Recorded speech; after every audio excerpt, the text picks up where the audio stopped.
தொடர்கிறது. நீங்க பார்த்தது காரைக்கால் அம்மையார். அந்த பாட்டுக்கு இவ்வளவு பிரமாதமா கைதட்டினீங்க, எனக்கு ரொம்ப சந்தோஷமா இருந்தது. சாதாரண பாட்டி இல்லம்மா, அவங்க தெய்வ பாட்டி.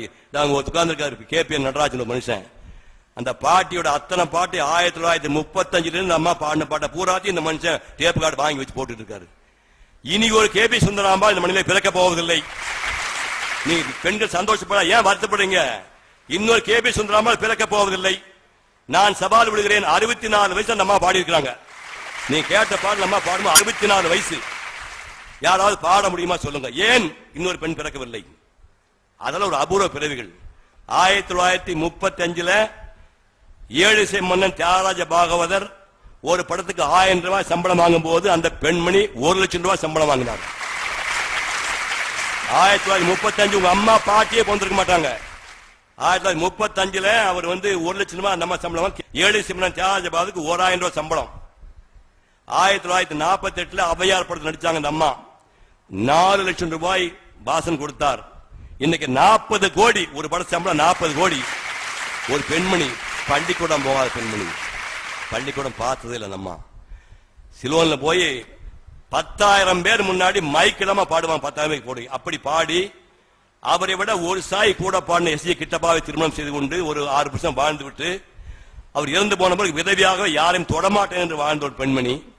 அந்த அம்மா 1907 பிறந்த பெண்மணி. இந்த சிவகுமாருக்காக 1972 அந்த பாட்டு பாடினாங்க. அது எவ்வளவு பெரிய மாதிரி நினைச்சு பாருங்க. படிக்காத மாடு மேய்த்து கொண்டிருந்த இந்த பையனை உன்னால் ஆட முடியும் என்று சொன்னவர் AP நாகராஜன். நீங்க பார்த்தது 7 வருஷம் 6 மாசம் ட்ரைனிங் இல்ல, 15 நாள் ட்ரைனிங் இல்ல. ஆடணும் விட்டு வெறும் 15 நாள் ஆடின விட்டு. அது ஷூட்டிங் முடிஞ்சு அந்த அம்மா தொட்டுக்கு கன்னத்துல ஒத்திக்கிட்டு அடாடா ராசா எனக்கு ரொம்ப சந்தோஷமா இருக்குடா, ரொம்ப பிரமா பண்ண இந்த அம்மா சொன்னாங்க. இந்த படத்தை எடுத்தவன் நம்ம பக்கத்தூர்காரர், இங்கிருந்து 10 மைல் தான். பாருங்க எவ்வளவு பெரிய மேதைகள்லாம் நம்ம சுத்தி இருக்காங்க பாருங்க. AP நாகராஜன் இங்கிருந்து சங்ககிரி இருக்கு. சங்ககிரிக்கு முன்னாடி 2 மைல்ல அக்கமாப்பேட்டைன்னு குட்டி போர்டு. பஸ்ல போனா கூட தெரியாது, நடந்து போனா தான் தெரியும். அக்கமாப்பேட்டை சின்ன ஊர். அங்க ஜமீன்தாருக்கு பிறந்த ஒரு பையன் AP நாகராஜன். விதிவசத்தால் தந்தை இறந்தவுடனே நாடக கம்பெனிக்கு போய் சேர்ந்து பள்ளி செல்லவில்லை. ஞாபகம், AP நாகராஜன் பள்ளி செல்லவில்லை. பள்ளிக்கு செல்லாம போய் நாடக கம்பெனி 7 வயசு சேர்ந்த மனிதன் 10 வயதிலே பாரதியாருடைய 400 பக்க பாட்டை மனப்பாடம் பண்ணிட்டான். 10 வயதில் பாரதியாருடைய 400 பக்க பக்கத்தை மனப்பாடம் பண்ணிட்டான். கற்பனை பண்ணி பாருங்க பாரதியார் பட்டு. அதுக்கப்புறம் 27 வயசுல அதே மனிதன் இங்க சேலத்தில் எடுத்தாங்க. சம்பூர்ண ராமாயணம் உங்க ஊர்ல சேலத்தில் படம் எடுத்தாங்க ரத்னா ஸ்டுடியோல. 27 வயசு சம்பூர்ண ராமாயணத்துக்கு அந்த மனுஷன் 27 வயசு கதவசனம் எழுதினாங்க. எங்க ராமனுக்கு கம்பன் 6 வருஷமா எழுதிட்டு போயிட்டான். அது என்ன மாதிரி பாட்டது? வெய்யோன் ஒளி தன்மேனியின் விரிசோதியின் மறைய பொய்யோ எனும் இடையாளொடும் இளையானொடும் போனான். மையோ மரகதமோ மறிகடலோ மழை முகிலோ ஐயோ இவன் வடிவென்பதோர் அடியா அழகுடையான் ராமனை பத்தி பாடினா கம்பன். அந்த வசனம் எழுதியிருக்கிறான். ராவணனை பத்தி சொல்றான். ராவணனை பத்தி எப்படி சொல்லாம கம்பன்? புலியினதல் உடையானும் பொன்னாடை புனந்தானும் பூவினானும் நதியும் வளர்த்தார் அல்லர் தேவரின் இங்கு யாவர் இனி நாட்டவல்லார் மெலியுமுடை துடிக்கும் முலை வேயிழந்தோள் சேயரிக்கன் வென்றி மாதர் வலிய நெடும் புலவியினும் வணங்காத மகுடரை வயங்க மன்னோ என்று ராவணனுக்கு சொன்னா. அதுக்கு இந்த ஆள் வசனம் எழுதினான்.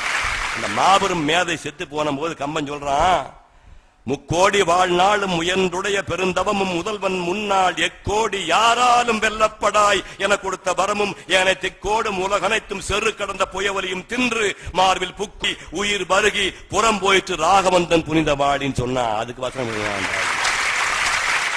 27 பையனுங்க பள்ளிக்கூடத்துக்கு போல. எப்படிப்பட்ட மேதைகள் நமக்கு முன்னாடி இருக்கா பாருங்க. அந்த APN தான் என்ன கூட்டு வச்சு முருக வேஷம் கொடுத்தார். 64 ஷூட்டிங் முருக கடலை. இந்த பக்கத்துல முன்னாள் முதல்வர் ஜெயலலிதா அவர்கள் வள்ளியாவும், இந்த பக்கம் KR விஜயா தேவியானவர் நடிச்சாங்க. இன்னும் பார்த்தா கேலண்டர் போட்டுப்பாங்க மயில் மேல.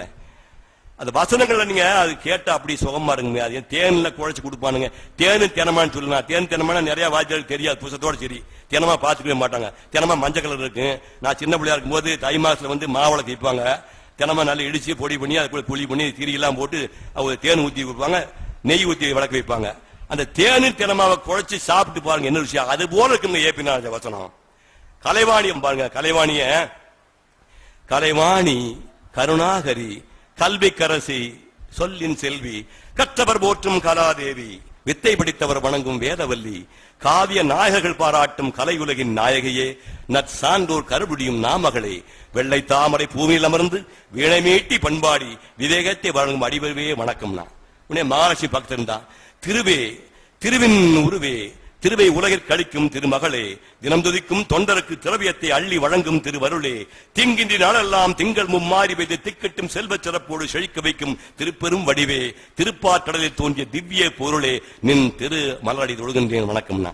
நான் இப்ப மகாவிஷ்ணு, கேசவா, நாராயணா, மாதவா, கோவிந்தா, மதுசூதனா, திருவிக்கிரமா, வாமனா, ஸ்ரீதரா, ரிஷிகேசா, தாமோதரா, பத்மநாபா, நந்தனதனா, நின் பொற்பாத கமலனுக்கு அடியேன் வணக்கம். ஏற்றி என்னையா மஞ்ச பள்ளிக்கூடத்துல போகாம இப்படி எல்லாம் எழுதிட்டு போயிட்டானுங்கய்யா, என்னையா பண்றது? கம்பெனி அந்த மனுஷன் முன்னாடி தொட்டு பார்த்துட்டான். சரஸ்வதி படம், செல்லம் பெருசா வீரம் பெருசான்னு கதை. அது கல்வியினுடைய கலைவாணி அருள் பெற்றவன் வித்யாபதி சிவாஜி பண்ணுவாரு. அது லட்சுமியுடைய அருள் பெற்ற கே ஆர் விஜயா ராணியா இருப்பா. பராசக்தி அருள் பெற்ற ஜெமினிகேசன் சேனாதியா இருப்பாங்க. ரெண்டு பேரும் சேர்ந்து இந்த கலைவாணி அருள் பெற்ற வித்யாபதியை கையிலும் காலையும் விளங்க மாட்டி எங்களுக்கு அடிமையாகும்டா, அடங்கி போன அடங்க மாட்டேங்கிறான். யானை காலில் கட்டி இடர்லான்னு சொல்லிட்டு யானை கொண்டு வந்து சங்கிலி கட்டி படுக்க வச்சு மிதிக்க விடுறாங்க. அப்ப சிவாஜி ஒரு டயலாக் பேசுவாரு, மன்னவனும் நீயோ இவ்வடநாடும் உனதோ, உன்னை அறிந்தோயாம் தமிழை ஓதினோம் என்ற பாட்டை பாடி எங்களுக்கெல்லாம் வழிகாட்டி இருக்கிறான் ஒரு ஆசுகவி.